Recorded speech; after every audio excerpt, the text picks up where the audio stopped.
Greetings, my Hey sister, how you doing? Did you know that you're beautiful, beautiful? Hey sister, there ain't no choosing. Did you know that you're beautiful, beautiful? greetings, Salaam alaikum, namaste, etesem, vawani, and the list goes on. My name is Kai and you are here on the Eyeame channel. Welcome. It's been a long time. I hope everyone is doing well, and I'm coming with such a interesting and delicious topic. The colour I'm wearing represents our discussion, embracing our darkness. Share this video to anyone who is extremely good, unbalanced in positivity, does not have boundaries, is a people pleaser, is uncomfortable with saying no to others. The reason I think it's so important in reference to Eyeame, because Eyeame is about authenticity and self-development, and how do you develop yourself if you don't understand yourself and understand all the levels and all the compartments, or at least try to accumulate that knowledge. So yes, a lot of us want to come across as positive and fun and light and kind, but there are also parts of us that are dark and we suppress that. I don't want to go into too much of the topic of shadow work, but your darkness is essentially parts of yourself that society does not consider attractive, or is not the negative side, the dark side that people want to hide and suppress. But actually, I have been learning that there is so much power in activating your darkness, in utilizing it for your good. So let's start at the beginning. When I was young, not even just me, when we're all young, we are socialized. Our parents, our schools, our family, our friends, our neighbors, they program us, they socialize us to do what we're supposed to do and to avoid what we're not supposed to do. They can do that through, for the most part, they do it through operant conditioning. Okay. I took it to the extreme. I was incredibly good, and I'm not being conceited because I can see how it backlashed. I was incredibly good, I was incredibly obedient, I was always trying to be nice and sharing and kind and thoughtful and a team player. I even used to read books on morality. I studied philosophy. It was so important for me to be good. There was a problem with that. Let me tell you the problem. I didn't give myself time to be sad or angry. When I was younger, I thought when someone becomes angry, they lack self-discipline, they lack self-control. But really, anger is such an essential tool, because anger lets you know someone has passed your boundary, someone has done too much, someone, something, some circumstance, some situation has caused you wahala, and that's why your body starts to get hot, that's why your blood starts to boil. Okay, so as a result of this, I started to suppress my darker self. I didn't want to acknowledge certain elements about me. I became like a borderline people pleaser. I was definitely conflict avoidant. I didn't mind debating, I didn't mind having a little academic argument, but when I could sense that that person was becoming aggressive or uncomfortable, I would shortly, one moment please, I would shortly agree with them, or reduce my intelligence, or make it so that the argument didn't have to continue on. Another thing that happened is I became a workaholic from school to college, and I burnt out. So when it came time for uni, there was no more left of me. I had exerted so much energy. Yes, one, because I wanted to do well and I wanted to prove myself, but there were a lot of other things, if I'm being honest, as to why I did it. Part of it was to be the good person, to be the achiever. So all this attachment to this one portion of life, it doesn't make sense. Now, as I continued to be this idiot, it started to backfire. Being the good person, being the kind person, it started to backfire. And what I realized is that I was attracting, whether it was friends or partners or just people, like random people in my life, I started attracting people that always wanted to take from me but had nothing ever to offer me back. I don't know if I should be general or specific. No, let's talk about it. We're in Eyeame, so I'm sharing with my sisters. I was with my spiritual teacher, and after one of our sessions, she said to me, you know, you should try to drop that good girl archetype. And the way she hit me, like, I felt so seen. Oh my God, I felt so seen, and I felt so vulnerable because I had worked so hard in formulating this positive armor that for her to be able to completely see right through it, that kind of threw me off guard. But it was also like a little crack in the barrier. Who knew that it was gonna go busting right open? The second experience that forced me to embrace my darkness was that I had invited my dad out for dinner. He didn't say yes, but he didn't say no. However, he got on the plane without responding, and that had to have been the umpteenth time that he had let me down. I realised that love is not going to cut it in all situations. Sometimes it has to be war. The final thing was someone that I make reference to this person quite a lot, but someone that I genuinely loved. Again, the same thing. I loved him. I offered him my kindness and my heart and my body and sha-la-la-la-la-la-la. And when he felt the need to excuse himself from our connection, he bounced. I was subconsciously putting my emotions on the back burner. And that's again when I had to realize, I said, hold on a minute. Me being this loving archetype, who is it serving? It's not serving me. Right now, it's not serving me at all. I have to change something. And that's when I started to look into shadow work. Oh, my spiritual teacher's book's up here. I started looking into shadow work. I had to start looking into the balance. I'm going to put a picture here of yin and yang. It's never all this or all that. It's bad and good. We can't keep on focusing on the good all the time. You have to, tap into your darkness sometimes. There is power, not sometimes, utilize it on a daily basis. There is power in your darkness. Think about this. The world started off in what?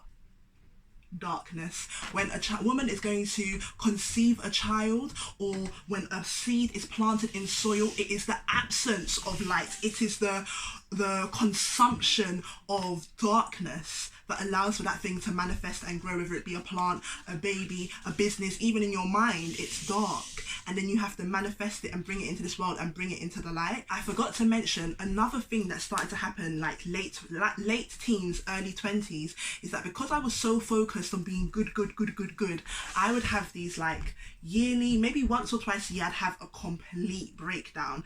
A breakdown, like an outburst. I was like a pressure cooker, when you release the steam and you just go off on one. Like the smallest thing would trigger me. Next thing you know, I'm kicking, brocking out, doing all kinds of madness. Now, had I healthily released that anger, released that sadness, released whatever negative emotion I was accumulating, these outbursts would have never happened in the first place. So this is a lesson that I'm currently still learning. I have become comfortable now in acknowledging my dark side. My name is Greeeeeeetings. If you do something bad to me, I'm gonna get you back 100%. My dark side enjoys revenge. My dark side enjoys violence. I am malicious and I am spiteful. You do me, I'm gonna do you back. That's it. I also want to mention, and I should have mentioned this in the beginning, this video is not for sisters that already pop off, that are already quick tempered, that will fire off at any moment. This is for the sisters, like similar to myself, who were kind and soft. This is for us. This is for us. Sisters, in this world, you cannot always be water. You have to utilize all of the elements. You have to use fire as well. With that being said, let's start on lesson number 1. Utilizing your no muscle. You need to say no. Say no. Tell the people no. And the second part is you say no full stop. Not, no, I can't take care of your baby today, or no, I can't take care of my cousin today because I have a dentist appointment. These times you're lying. Somebody asks you for something and you do not want to, you don't have the time to, you don't have the energy to, you don't have the desire to, you just say no as a full stop. You don't have to give an excuse. You don't have to give it a reason. No is enough. The same way how, yeah, sure is enough. The same is the same. No. and leave it at that. Second thing is, sisters, you do not owe anybody anything. When you start learning this shit, you're going to feel so powerful because no one can start stupiding your minds. You can choose to be good. You can choose to share. But embracing your darkness means protecting what is yours. Your time, your space, your energy, your resources. You don't owe anybody anything. And if you find that there are relationships that you have that is dependent on you offering up somebody, embrace your darkness today, tell them to fuck off and let it be that. Third lesson, get comfortable with being a villain in somebody's story. So as long as you're living your life with dignity, with integrity, you're trying to do what's right, naturally, you're gonna collide with people that you're not compatible with. That's just what it is.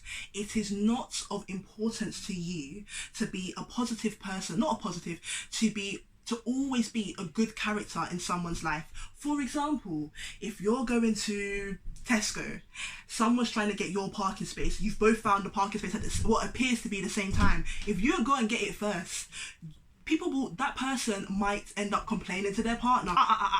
This idiot did this, That is fine, that's okay. Some people, you're going to be their hero, and some people you're going to be their villain. Remember that whole thing of balance? It's okay. And I know at first this is a really challenging idea, but we have to literally reset our minds, because trying to be Miss Goody Goody Two Shoes is not going to benefit you. I saw on one of my friends' profile, you can't be everyone's cup of tea because people will take you for a mug. And it was like a eureka moment. So you are going to be villains in some people's stories. That's all right. So lesson 4 is essentially a conclusion of what I've been discussing. Balance, balance, balance, balance. The brightest lights cast the darkest shadows. It's okay. It is balance. That is what the universe thrives on. You don't want to be unequally. Maybe I should mention that as well. Balance doesn't necessarily all the time mean 50-50, but that's a whole nother topic and we can dive into that at a later point. So lesson 5 is one of my favourite stories in reference to embracing your darkness. I want to share this story, 1, because it talks about femininity and gangster at the same time, and 2, it is a Kemetic story. Sekhmet is the goddess of fire. She's the goddess of fierceness, the goddess of war. She's very courageous. She's about it. She's on it. She is just the goddess of running things. Okay, so the Kemetic supreme god Ra was having an issue with humanity. They were not conducting themselves in a way that he would have wanted them to, and so he sent down goddess Sekhmet to go and destroy them. So Sekhmet was down there literally ripping people's heads off and drinking their bloods. And it was going on for such a long time. Her violence, her rage, her anger, her ferociousness was becoming a little bit too much, and God Ra started to realize that he had made a mistake. However, when he demanded for her to stop, she could not be contained. She continued to ruin everything. And eventually God Ra made a pool that looked like blood but was in fact wine. She went and drank from that pool, became incredibly intoxicated and passed out, and then returned back to the heavens. Her darkness doesn't make her any less goddess. And I think what makes it even more tantalizing is that she was a woman. She's always depicted as a female. So oftentimes men are allowed to be aggressive, men are allowed to utilize that energy, but women not so much. And instead of teaching me about Three Little Bears and Goldilocks, or whoever that gal is, they should have taught me about goddess Sekhmet. That would have saved me so much heartache and pain growing up. That's why I want to share it with you guys, to utilize all parts of yourself. All parts of you are worthy of celebration, the good and the bad. Do not let anyone tell you otherwise. Your badness, maybe it could be your selfishness, or your jealousy, or your aggression, when used correctly, when used divinely, these are tools of power as well. Again, I have to keep on reiterating, I'm not telling you to go out in this world and be wrecky. I'm telling you, when the time calls for it and something mad is happening to you, do not subdue, do not cower. Boss up and let people know what it is. Lesson 6 is to ensure that your cup is full before you start offering yourself up to others. Eyeame Van Zandt taught me this. If your cup is not full, if you have not filled yourself up yet, if you have not Eyeame'd yourself up yet, anybody that takes from you, they are now stealing from you, because not even you have enough. You only offer people what is overflowing, what is your abundance, what is your extra. All of what's in here is for you and you alone. And in a way, that's embracing your darkness, because people that are accustomed to you always offering yourself out might think that you're being mean or stingy, or you're no longer sharing. It's about making sure that you are well, that you are complete first before you start offering your services to others. So lesson 7 comes from my brother. He said 2 things. He said if he had a daughter, or he was teaching young women that might be meek and mild, they need to become comfortable with their violence, with their aggression, with their dark side. And a really good way of doing this is by working out. So sometimes you might be working out and you feel tired, you feel exhausted, your body will be saying, I can't do any more. That's when you connect into your inner fire. That's when you gather up any rage, any violence, anybody that's pissed you off throughout the day. You gather it, and you utilize it in working out to give it your all. And with that being said, when you learn to embrace your darkness, when you learn to embrace the shadow parts of you, the parts that society doesn't want to see, you know what I don't want to see? Because there's a lot of power there. When you're not easy to walk over, when you're not constantly offering people things that you deep down wanted for yourself. Again, I have to put a disclaimer out there. It's not for bad mind people. This is for us to analyze all of who we are, and acknowledge all of who we are, and celebrate all of who we are. Bless up, take care, protect yourself, embrace your darkness, and I am in everything.